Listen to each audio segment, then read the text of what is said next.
Welcome to Like Minded with Dr. Patrice. Each episode will sit down with different types of experts and unpack the role of mental health in our day-to-day lives.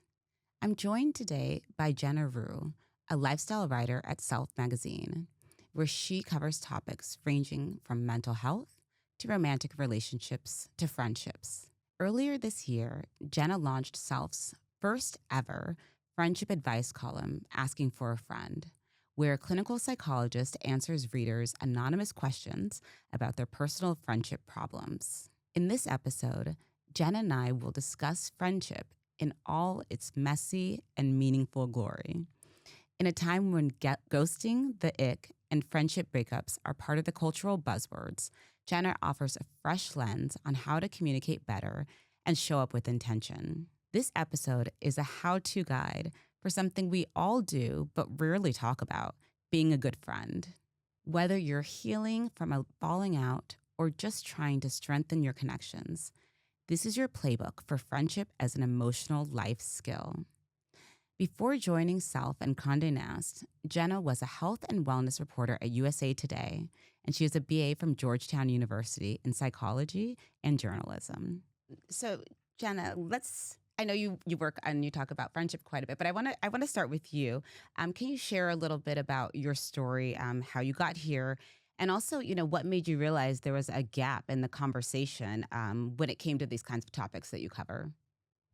Yeah, so I actually started with entertainment Mm-hmm. reporting. So we covered a lot of movies, celebrities, and as we kind of were talking about like what's hot on reality TV, what are people talking about in the movies, it kind of just naturally shifted towards lifestyle and wellness of like Mm. how it relates to all of us. So even with shows like Love is Blind, people were asking questions about their own Yes. relationships, like is love truly blind, for example, or with like ultimatums, like is that a good idea ever, even Mm-hmm. if it's not the way it is on the show. So that's how I kind of naturally pivoted from just entertainment to more so lifestyle of this is what we can all take away in our relationships, Yeah. friendships, even just our mental health. Mm-hmm. And I think with friendship specifically, there's a really big gap. When we say the word relationship, usually romantic ones come to mind, Yes. and we have like a lot of relationship columns, sex advice Mm-hmm. columns.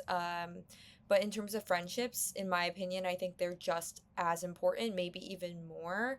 And yet, we're not really talking about things like friendship breakups and how those Yes. really suck, especially because, at least with friendship breakups, from my experience, there isn't like a clear cut, we're not working, this is why, Mm-hmm. let's stop.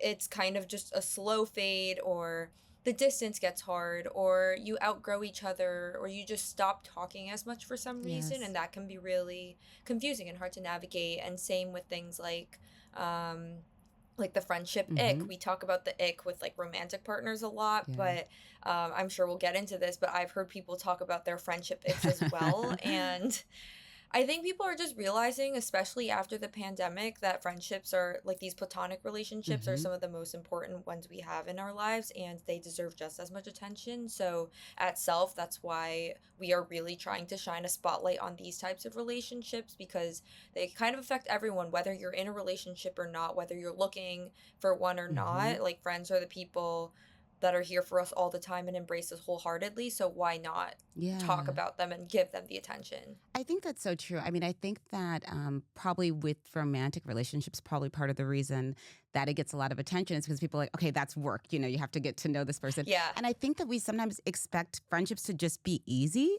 and then are often exactly. confused when they're not. And it's really interesting, how you came into this about seeing people's relationships on TV, and entertainment, like reality shows. And I think us kind of thinking, oh, this is a guilty pleasure, but then we're actually there's some takeaway from that, like, oh, that friendship seems toxic, or those kinds of things that has us really, really thinking about our friendships and what they mean to us. Can you say a little bit more about what you noticed happening for people like during the pandemic in terms of their friendships? Yes, I think when you talk about like that effort, that work, the Mm-hmm. pandemic is when a lot of people realized like, oh, it does actually require work. And to be fair with friendships, I do think it's a little more subtle and we Mm, don't realize that it's yes. work. So things like checking in, usually it feels Mm, effortless. You just think of a friend and you text them, or yeah. you see a meme and you text them. Whereas with romantic partners, maybe if you're starting to date someone, you overthink it a little, you don't want to be Yes. needy, but with friends, it's kind of like you just check in when you feel like it or when you think of them. And I Mm-hmm. think during the pandemic, when you can't physically see them or hang out Mm, with them every day, you have to get a little creative with the yes. check in. So, okay, other than texting, what are we going to do? Some Mm-hmm. people did, like, I know they got creative with like the virtual movie Yes. nights where you Mm-hmm. kind of do like a Netflix party and Mm-hmm. stream together, or you make FaceTiming a more regular part of your routine as opposed to before maybe you just casually did it when you were bored at school Mm-hmm. or something like Mm-hmm. that. So I think the pandemic kind of taught people that it does require work and it's something we often don't think about or do intentionally, Yes. and just that forced social distancing kind of made people wonder how to get creative with it and have Mm-hmm. fun. And I do think in a way strengthened a lot of friendships, even in my personal Yeah. experience. It made me a better communicator. It shows like who is invested, who is not. So it was like a big wake up call, I think. And that is, I think, one of the biggest things that came out of the pandemic, at least, Yeah. like kind of having to get creative with it. Yeah, and I think like figuring out who's invested and also being intentional about it, like two things that you mentioned are really important because, the same way that you can decide, oh, this person, I do want to make this extra effort to see this person because it's a little bit harder than it used to.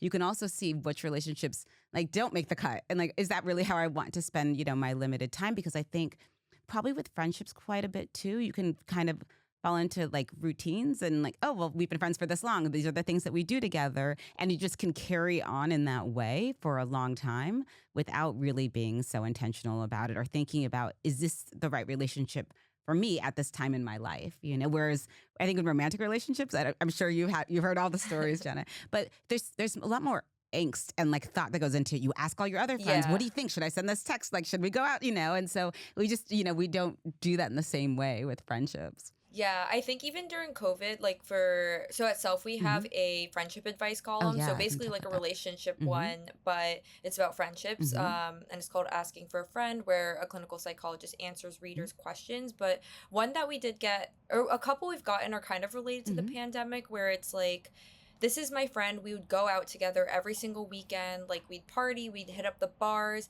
but during COVID, I kind of realized we actually have nothing in common when we don't Mm. do this activity. So, does this mean they're a bad friend? Like, have Interesting. we outgrown each other? Are Yeah. we even close? So, I think even just interactions like that, where it's like, oh, we're actually really bonded by an activity or like this one thing. And then Mm-hmm. once it's gone, like, are we even that close? Do we have that emotional intimacy? That's a question we get a lot. And it's not a bad thing, like, to have tiers of friends, in my Yes. opinion. Like, you don't have to share your deepest, darkest secrets with every person in That's your right. social Yes. circle. And you can still have them in your life, but it is like something I think people are thinking about is like these tiers and like, Mm-hmm. okay, who deserves what type of energy? What Yes. relationships do I invest in? What do I do more casually? Mm-hmm. No, and I think that that's really true. Probably also when things change and more people, working from home. Okay, these are my work friends, and if we don't hang Yeah. out, we're not going to happy hour after work. Like, what do I want to talk to them as often? Do I want to see them as often? And I think probably it can be hard to say like, no, and this is our relationship, and it's fine. Nothing terrible happened between us. It's not that level like what you're saying. You don't need to share your Yeah. deepest darkest secrets with everyone that you encounter, and that's okay. Yeah. Exactly. Mhm. Yeah. Yeah. I'm curious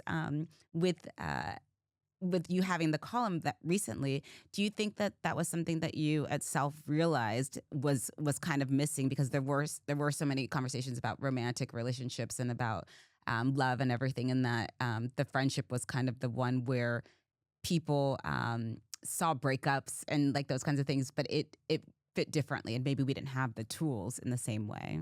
Yeah, I think when I started writing at Hmm. Self, I was kind of doing a mix of like, okay, romantic Yeah. relationships, friendships, and friendships was the Hmm. one that resonated a lot with people. Yeah. Our content pretty much, especially about toxic relationships or Mm. like, is this friendship healthy?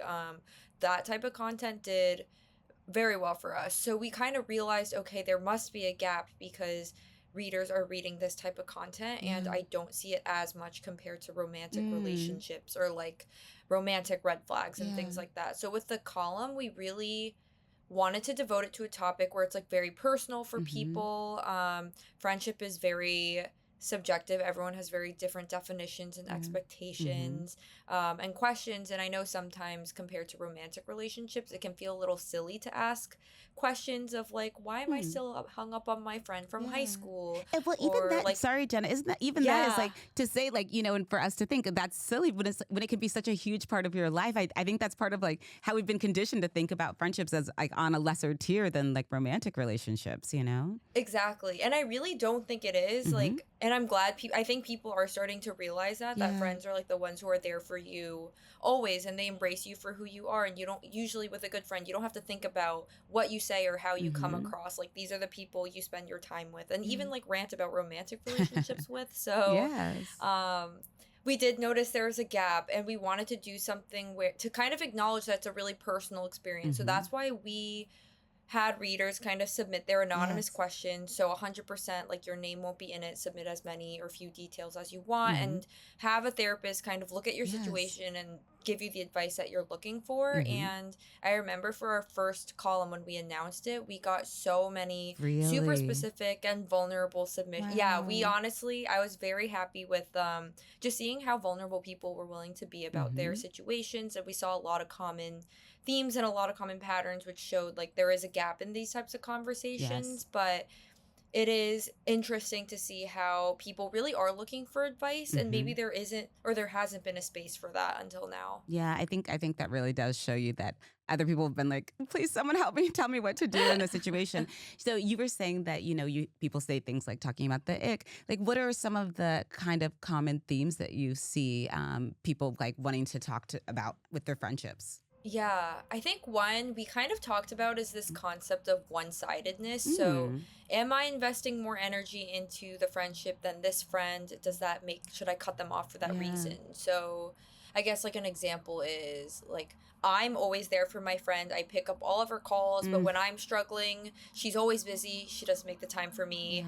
Yeah. Or even this concept of trauma dumping. Mm-hmm. I know it's not like an actual term, but just this idea of my friend is dumping all their problems and complaints onto me like I'm their therapist, Yeah. and I'm overwhelmed. Mm-hmm. What do I do? So this, a lot of people are asking whether their friendship is truly balanced if they are Mm. giving more than they are receiving, Yeah. which is interesting. Another one we're seeing is about money. So these are more specific instances, but I do think it's relatable. Of we've gotten quite a few about like splitting the bill at a Oh yeah. restaurant. So like if one person is drinking like three alcoholic Mm-hmm. beverages and then like maybe I'm drinking nothing, Yeah. but we're splitting it equally, like how do I bring that up without seeming petty? I don't want to ruin the friendship over Ah. money. At the same time, I don't want to keep dropping an Mm-hmm. extra $50 when I didn't spend it. Or even just Yes. like in this economy, how do you hang out with friends without doing weekly dinners and drinks Mm-hmm. because it adds up? But at the same time, like how do I not get FOMO if Yeah. I choose not to go? Yeah. So kind of things like that, which I think are a little more specific to the economy we're in right now. And then the last one we've seen a lot of is about friendship breakups. So people are talking about their friends they haven't spoken to in years. Mm. Maybe they outgrew each other. It's someone from college. They had a bad fallout. We get a lot of questions about, like, why am I still thinking about this? I don't have closure. Like, how do I get that closure? Or even someone who, on the other side of the spectrum, like, I don't think this person is a good friend to me anymore. Do I ghost them? We've Yeah. gotten a lot of, can I just leave? Like, do I have to send a breakup text? Like, will they get the hint? So a lot of just like, Yeah. okay, how do I deal with a friendship breakup slash how do I do it? Yeah. No, and I think like, especially the first couple of things you're talking about, it's kind of like the balance, and it's hard to remember that sometimes you will feel like you're giving a little bit more. Sometimes you're taking a little bit more, right? And as long as it all kinds of like evens out, and even probably the same with like the bills, as long if you're splitting a bill with your friend, but you know that next time like they got you, or that you are close enough to be able to bring it up and it not be an issue, like then it's okay. You can kind of navigate those. I think sometimes we just don't know if how the person's going to receive it.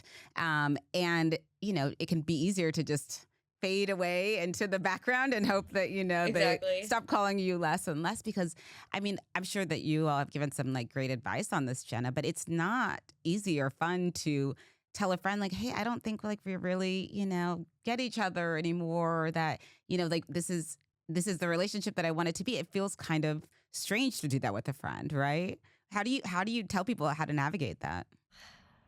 So we've gotten mixed responses about ghosting, Mm. and it's one we anticipated because even looking on like Reddit, for example, Yeah. people have very, very opposite views on like whether it's fine, Yeah. like whether it's like a really inconsiderate thing to do. For the most part, the experts we've spoken with say if you really can, you should avoid Hmm. ghosting. Hmm. Communication is like the very least you can do, but at the same time, of course, it's hard and awkward. That's something you're gonna have to acknowledge. So it more so comes in the way of how you decide to say or Hmm. how you decide to break up. So a lot of that comes down to good communication. So examples of tips we've gotten is, and this is more so for friends like you do have a relationship with. So in instances where it's more acceptable to ghost from the experts we've spoken Hmm. to, they've said is like if you've like only met them a couple Okay. times or Yes. like people you're really not gonna see or like you really don't have that history with them, the Hmm. slow fade in these cases is a little more understandable, since you don't have like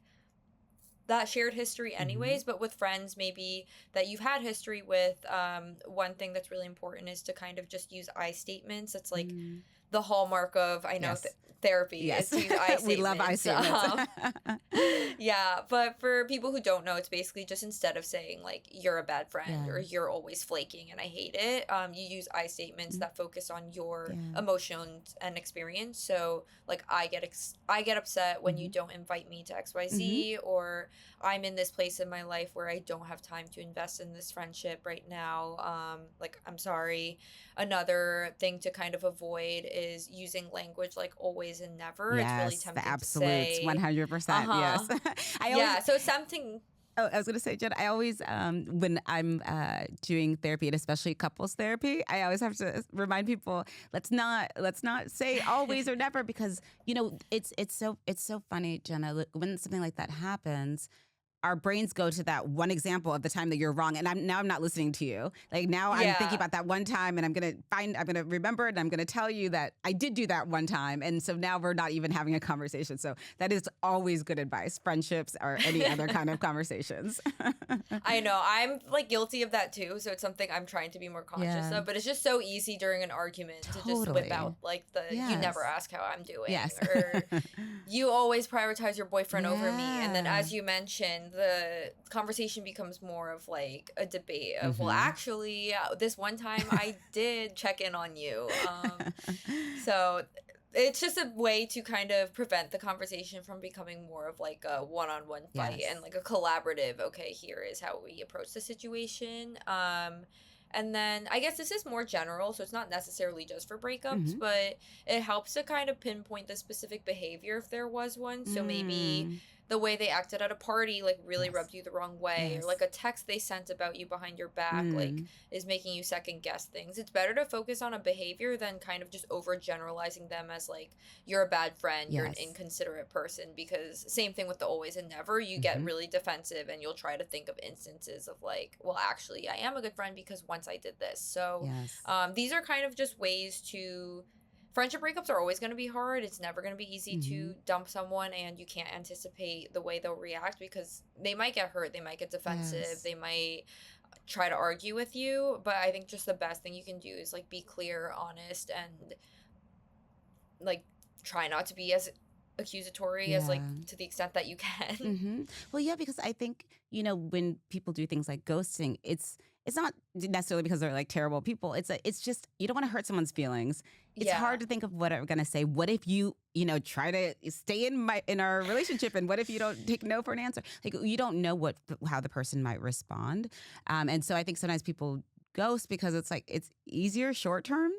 But then long term, especially if it was a relationship that was important to you at some point, you're leaving someone with all these questions about what happened and not an opportunity to have, as you're saying, like closure, proper closure in the friendship.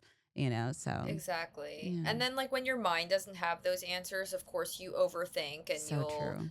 just constantly spiral about, like, maybe it was this, maybe it was this, when you Yes. have no evidence and you're trying to create that story. So Mm-hmm. it really does just prevent the other person from it. It sucks in the moment, Yeah. obviously, to hear, but in the long run, you're saving them that time from, like, really overthinking or having trust issues in the future with other friendships of, like, I don't know why this one ended. Like, maybe I should check in less. Maybe I'm too overbearing, things like that. Yes. So they will thank you down the line, I think, Just if not you today, at yes. least give them an answer. Yeah. Yeah, I think that's so true. We talked about ghosting and you also mentioned people saying that they get the ick in friendships. Like what are some examples that you've seen? Because again, these are kind of more terms we've generally talked about in romantic relationships, but of course you can get an ick with anyone.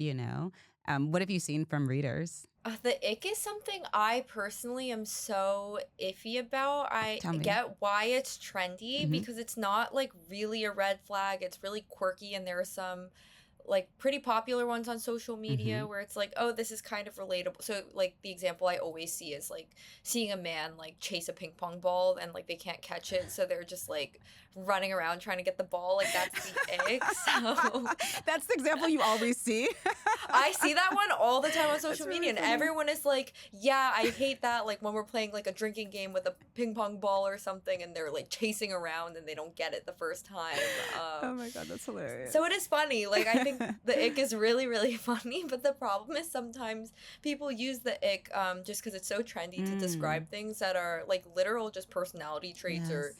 parts of who someone is. So they'll say like they get the ick if a person wears like I don't know, a tote bag or Uh-huh. something. Mm-hmm. Where it's like it gets into tricky I territory agree. of are you just making this person feel bad for the way they dress Mm. or I don't know, like you get the ick from the way a person laughs. Like that's just their laugh. It's hard to tell someone you don't like, I don't Right, know, because something what they do you want them probably to can't do about that? change. Yeah, and then because the ick is so lighthearted, people are like, "Oh, it's like a fun like it's not as bad as Mm, saying like, oh, it's my deal breaker, it's a red flag." It's like, "Oh, it's just an ick," and it's like kind of funny. mm, So I think that's where it gets tricky where on one hand, it is like a relatable phenomenon, and I'm sure there are like little actions like the ping pong thing where you can kind of laugh at it, but then when you misuse it a little bit, that's yeah. when it gets a little personal, and that's when you kind of have to think about, okay, is this really an ick? Especially if you're talking about it with your own partner. Mm-hmm. But I think at self, the way there's so many buzzwords, like as you mentioned, there's Yes. like love bombing, ghosting, gaslighting, Yeah. like just so many new words to describe these toxic Mm-hmm. dynamics. And I think we really just try to approach it as like, okay, we're going to spread awareness about what these terms are and how to spot it in your life. So these are the signs of love bombing or Yes. ghosting, Mm-hmm. or this is what like an ick might look like. However, rather than kind of making it a fear mongering thing of like, okay, these are it. Like, if you see this, like, run away and Yeah. like leave. It's more like, okay, just like these are things to be aware of. Mm-hmm. So here's how to guide what you want to do next. So with love bombing, for example, rather than saying like, oh, they're love bombing, like you must leave, we Yes. kind of try to frame it like, okay, here are ways to slow it down Mm-hmm. or to have a conversation or create space so that you're not like moving so fast at once, and why this is worth it. So we don't want to fearmonger. We just want to kind of spread awareness. And then it's up to the reader to decide, okay, do I want this relationship or person in my life? Mm-hmm. Do I want to proceed? How can I change it? So it's not just such a black and white, like, here's a red flag, run away. Yes. Right. I think it's so important, Jenna, because so often, like you and I've talked about this before, where like, I love that people are talking about this stuff, but also, like, is it being overused? Is it being misused? Is it used as an excuse rather than saying the thing that you need to say to the person? Yes. Or if you just don't like them, it doesn't mean because, they're, toxic. It just might mean you don't like them. And like, how do you have that conversation versus it morphing into something else because it is trendy? I think one of the things, obviously, like, especially lately, that we've seen a lot of, and you were just bringing up the love bombing, gaslighting, like people use those terms. They use them on, a lot of shows and stuff that we watch. And that does morph over into friendships, when you're talking about, is this friend toxic for me? Like, kind of understanding, what does that mean? What is a truly toxic person? Is someone that you probably don't need to have around you at all. If they have there's some issues, could that be a conversation? If you want to keep this friend in your life, Exactly. give them an opportunity to know what the issue is for you, as as you see it, and give them an opportunity to change that. And so I think that we can just go to like this high level of like toxic, gaslighting, love bombing. It's like, well, it's not all that. Like maybe someone's excited about you, and that's not love bombing. And then it's all how it's dealt with, right? How it's discussed and how the person kind of receives that. That lets you know if it's a red flag or not. So I think that that Yeah. definitely happens.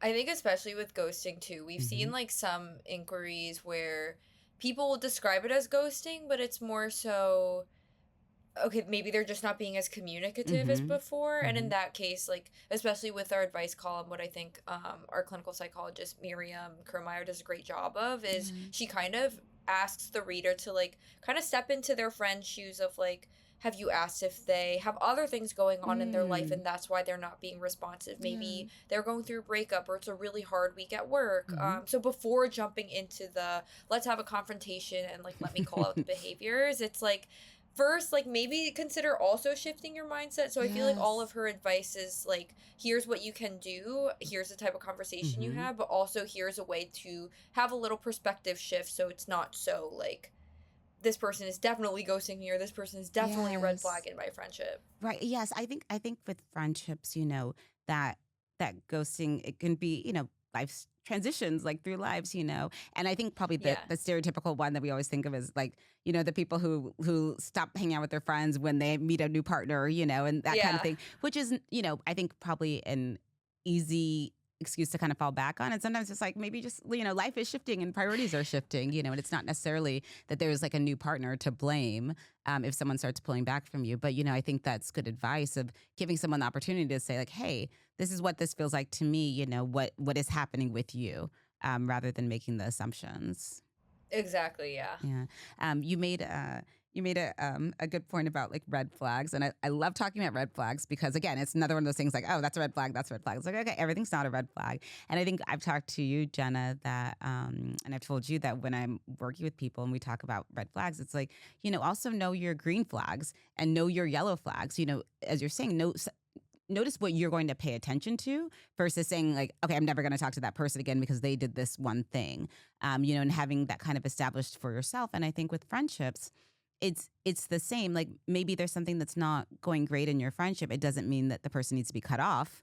It means like if you want to have them in your life, how do I have a conversation about that? Exactly. I think a lot of it does come down to communication. Like, Mm-hmm. pretty much all the Yes. advice we give, a lot of it is truly just, I don't know how to communicate this or how Mm-hmm. to even start this conversation or if it Yeah. warrants one. So, I think a lot, like relationship and friendships, I think a lot of it truly does come down to having good communication. And to be fair, it's not all just on you. If the other Yes. person Right. is not willing to have one, that says like there's only so much you can do. So it's Mm-hmm. not like you have to do everything to pull the relationship. And if you feel like you're the only one doing work, of course that is a sign in itself as well. Yeah.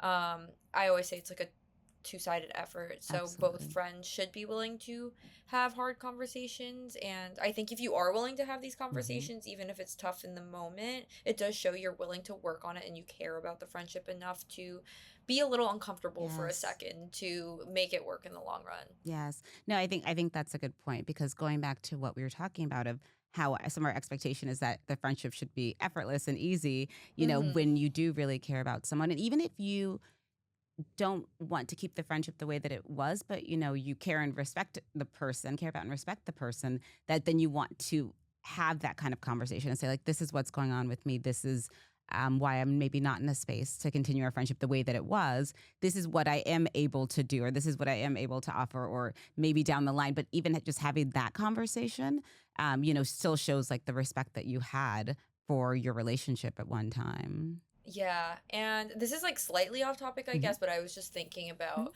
I think with friendships, it's also hard to.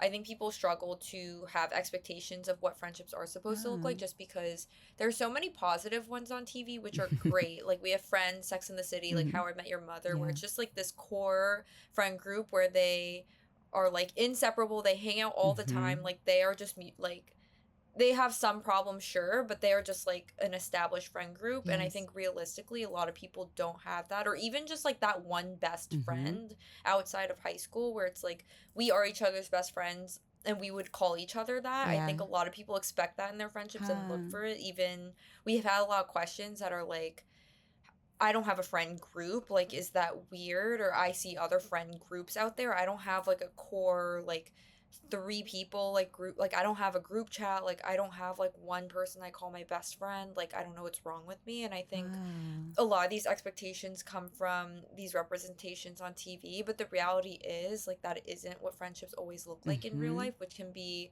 hard to conceptualize because it looks so great when you see it in other people or Yeah. on your favorite show. But I do think that is part of the reason why people maybe don't know what like a healthy friendship or like Mm. what a realistic friendship is supposed to look like, which is like you're not always hanging out 24/7 or Yes. texting in group chats that are where everyone is equally contributing. Mm-hmm. It's a lot more nuanced than that, and there are like tiers of friendships and things, but um there's truly like no universal answer, which is what's hard and I Yes. think what people are trying to grasp. Yeah, I think that's such a good point, Jen. I never really thought about it that way, about kind of the pressures or expectations that you might put on yourself because you see all these representations of friendship. Yeah. And especially when it comes to the groups, okay, there needs to be like four of us or five of us, and it's going to look like this. We're going to meet for brunch all the time. Like, what that looks like. And I hadn't really thought about it that way, in that if you don't have that, do you feel like your friendships are not important or not valuable? Or do you feel like there is something wrong with you if you don't have that friendship group, or it doesn't look the way that it's been portrayed? So I'm so curious to think about for you, like, you've seen that side of it where people have that expectations. In your mind, has that shifted as you also see kind of maybe the opposite of that on like some, different kind of shows and everything, where people have friendships and then you're mad at this person, and like it's kind of a little extreme, like to go from one end to the other. But have you seen people think about their friendships in kind of those parameters? It should look like this, or it's toxic and it looks like that. I've definitely seen that that is truly like the mix we are getting of either Yeah. like what's wrong with me that I don't have one best friend or like my best friend's definitely toxic, like I should cut them out. Like it really is such a such a binary. Yeah. When really there is like a lot of nuance in between and they're not as exciting obviously. Like they don't make for trendy articles or like TV show plots, so I think that's why we don't talk about it as much. But the reality is like I said this before. I truly do think there are tiers to friends, and Yes. there's like nothing wrong to that. Some people you will share everything to. Other people, maybe they're like the person you do a hobby or work Mm-hmm. out with, and Mm-hmm. you talk about little lighthearted things, and it's just like we just want to have fun. And I don't think there's anything wrong with that. You don't have to have like one person who's kind of like I Yes. check every single one of those boxes for Uh-huh. you.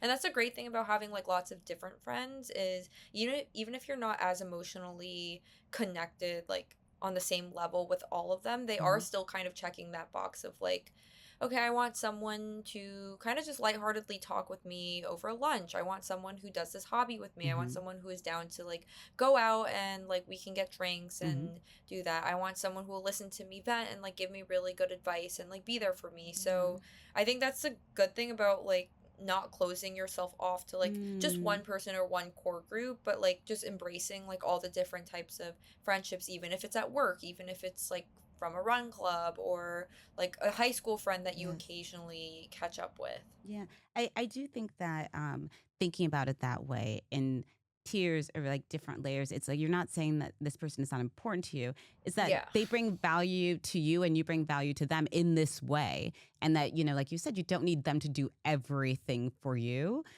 or to be that one person, because that's a lot of pressure to put on a relationship, and it's not always sustainable. Like if that person doesn't have the bandwidth, then you're stuck with no one, And so just allowing people to be who they are, as long as it's, healthy, as long as it's sustainable, I think that that is something like a really good lesson for us to think about. Yeah, and I think it helps you manage your expectations Mm. too, because even from personal experience, like nothing sucks more than when you are like giving your everything to someone and they're not necessarily giving it back. Yes. And it's not that they have to, like in some friendships, like it's not healthy to expect them to be your everything, like Yes. your emotional support, your like giving you attention all the time, which is why I think kind of having a lot of different friends and relying on each of them for different things can help you manage your expectations of like, I'm not just expecting this one person to be my whole world. Mm-hmm. Like I have other people who fulfill different needs, and I think that is a healthier way to also manage expectations, so you're not, becoming resentful, or your friend is not like getting resentful with you. Yes. Yes. Well, and I know, Jenna, that you are the journalist, but I'd love to hear more about your personal experience. You were starting to talk about that, about like kind of that balance. What have you like experienced, outside of, the column and the work that you do from other people? Good question. I think honestly, I feel bad for calling it tiers of friends, because I Hmm. feel like it's making it sound like some are more important than others, which is not the case at all. But I think that's just a big lesson I learned, even just through writing about friendship Mm, dynamics. If it wasn't obvious, I also am the type who I like really was like, I have to have one best friend, and we mm. have to be like, we mutually have to call each other our best friends. And like, if we're not, like, that makes me really sad. And of Mm, course, with that, there's like a higher risk of codependency, yes. or just like having these expectations for a friend when they don't owe you like 24/7 Hmm. attention, or like 24, like they're not your therapist. And I Yeah. think just with, I don't know, like growing up, moving to different Hmm. places, being in different environments, meeting new people, you kind of, I at least kind of learned that, and it's something that I have embraced. And even just talking to experts or reading some of these column ideas, I think that is like a sentiment I have learned more about. So Yes. I think in my personal friendship, that was like a major, major thing with like the whole, I need like one best friend, and that Yes. is like what friendship is. And I think, talking about boundaries too, and like normalizing talking about boundaries with friends, is also something really important. Like, what kind of suggestions do you find really resonating with people about how to set boundaries, how to make sure that they're communicated clearly, and what to do if they're not being respected? So some boundaries don't require conversation. Mm-hmm. An example is if you have a friend who's like constantly calling you complaining about their Mm-hmm. relationship, you could set more boundaries of like, you don't have to answer every single time they call, Right. or you can put your do not disturb on after Mm-hmm. 10 p.m., or say Mm-hmm. something like, I am really busy with work, I Yes. can't talk. And the point of that boundary is, over time they will probably realize, Mm-hmm. okay, this person is not answering, I either have to move on to someone else, or like Try get a to work on therapist it or myself. something. Exactly, exactly. So there are subtle things like that where it's like, you don't have to be there for them 24/7 if you Mm, truly like don't have the bandwidth, or you're emotionally exhausted too. yes. Like, you have your life, and they should be understanding that you're not going to just like be sitting there solving all of their problems. A lot of the boundaries are communication, and I think some people, a big misconception about boundaries is saying like, stop doing this, or Mm-hmm. telling the person like what they have to do, when really boundaries are more focused about yourself. So Yes. again, I statements of like, I really don't like when we talk about politics Mm-hmm. in these group settings. Can we like please try not to talk about it, or Yes. can we like keep these discussions like for a more appropriate setting? Mm-hmm. Or another boundary, I'm trying to think of an example.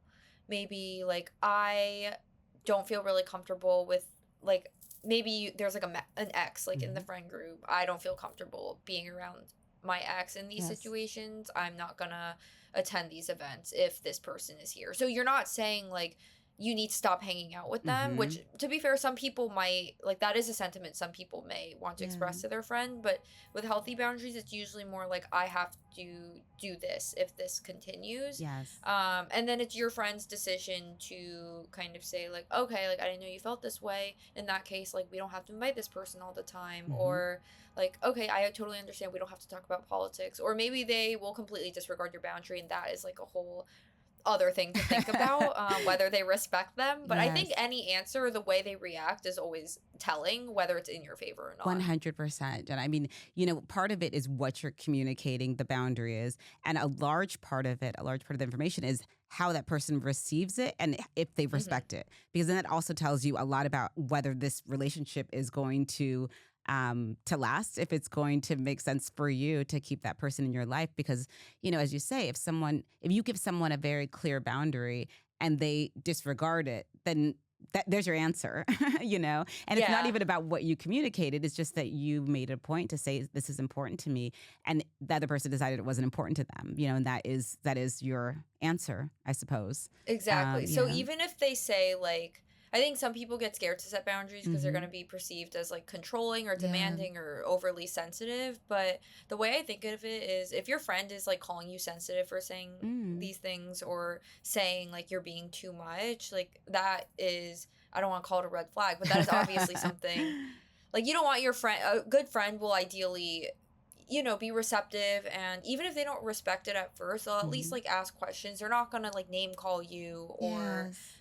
like be mean to you about it or like shame you for it. So Mhm. those are just things to kind of pay attention to when you are setting boundaries and Mhm. seeing how they respect or receive it. Yeah, because I think that there's a way like people could be, defensive, but it's also you could say I didn't mean it that way or I wouldn't have felt that way, but it's important to you, and you can have both things. You don't have to just say, okay, whatever you think, that's fine.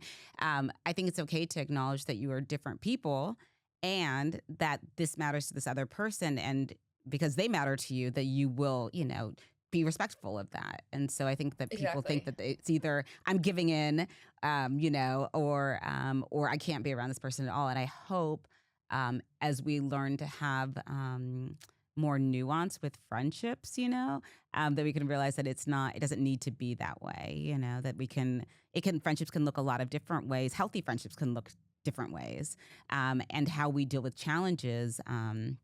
And just like when you're with, a romantic relationship, how you deal with challenges is like really the measure of the relationship. Like how do you have the difficult conversations and then repair them, or come out Exactly. the other side looking a little bit differently, than it used to look. And that's fine as well. For sure, yeah. Yeah. So I wanted to ask you, because I always like to leave people kind of like with like takeaways. So we talked about communication and everything. Um, what are some other ways that you can see that people can start being a better friend just by their actions today? Honestly, I think it's really subtle. So, for Mm. example, I think just being intentional about checking in with your friends. So, Mm-hmm. this goes beyond like one of my pet peeves is like when friends kind of just check in, they're like, "How are you?" Because at that point, it's kind of just small talk. It doesn't feel very personal or intentional. Yes. It just feels very like you could have sent that to anybody. So, try to just be, I think, be as specific as possible Mm. with your check ins to help your friend feel valued, whether that's like, it's remembering the little details. So Mm. maybe it's you knew they had a hard week at work or they just Yeah. started a new job. You can specifically ask like how was your first week? Like how did it go? If they, I don't know, had a first date that they mentioned, you could say, Mm. even if it's a little later, it's like, "Oh, you mentioned you were going on a date. How did it go? Like did you like him? Are you going to see him again?" Yeah. So just like being trying to make it as personal to that person as Mm-hmm. possible so it really shows them like, oh, they remember the little things about me, and then it makes them want to open up, and it just starts that conversation organically versus like a what's up, like I haven't talked to you in forever, let's Yeah. catch up. I think another thing is just like not being afraid to hang out in more low key ways. Mm. We always talk about like calendar invites, dinner reservations, getting drinks together. And realistically, I understand people are very exhausted. They don't have the social battery to meet Yeah. up with so many different people all the time to Mm-hmm. maintain a friendship. So just like remember, you can plan like a little thing at your apartment. You can Mm-hmm. FaceTime while you're making dinner together, make it a weekly thing. Checking in or like catching up doesn't have to be this like whole calendar event worthy Yes. thing. And I think that makes it a little more manageable for Mm-hmm. people where if they're really tired, it's things they can still look forward to without being like, oh my God, I'm so exhausted. And like Yes. now I have to see this friend today and this friend tomorrow. Mm-hmm. And then my last one is, this is a pretty common one. I feel like we get a lot of questions about like friends flaking and bailing all the Yeah. time, and it goes into that element of like, okay, you're exhausted, like of course you have you have a life other than your Mm-hmm. friendship, so sometimes you do have to bail, whether it's for your own mental health or you're just really tired or you have a big day tomorrow and you just like don't have the bandwidth. But I would say when you do have to cancel, I would suggest that you be proactive in planning the next Mm. one. So versus like, I can't hang out today, I'm so sorry, it really does help to say like, I'm really bummed, like I can't make it today, but how does next week work? So it shows Yes. like you don't Yes. want to bail and you Mm-hmm. do want to see them. It's just the problem is today. And I think even just that little switch makes a big difference in kind of shifting your friend's attitude of like, oh my God, this person just flaked to, Yes. okay, today's doesn't work, but we're going to see each other next week. Yeah, I think that's such good advice, Jenna. You know how, social media, you always see people like, oh, I'm hoping that they're canceled. I hope that they're canceled. And you like, no one Yeah, wants to do this. But I think that being more proactive and like if you know at the beginning of the week that you're likely not going to be able to, like, even just a heads up, right? So that people can kind of manage their expectations, versus waiting to the last minute, because I do think probably a last exactly. minute bail feels very different and like, less considerate, right? And so we can kind of be left with like a little hangover of like resentment on top of being bummed that our friend has to cancel. And so I think that, um, letting them know what the reason is, making future plans, and then like trying, your best to stick to those, that feels very different than, sorry, can't make it, at 10 minutes before you're Exactly. supposed to be there.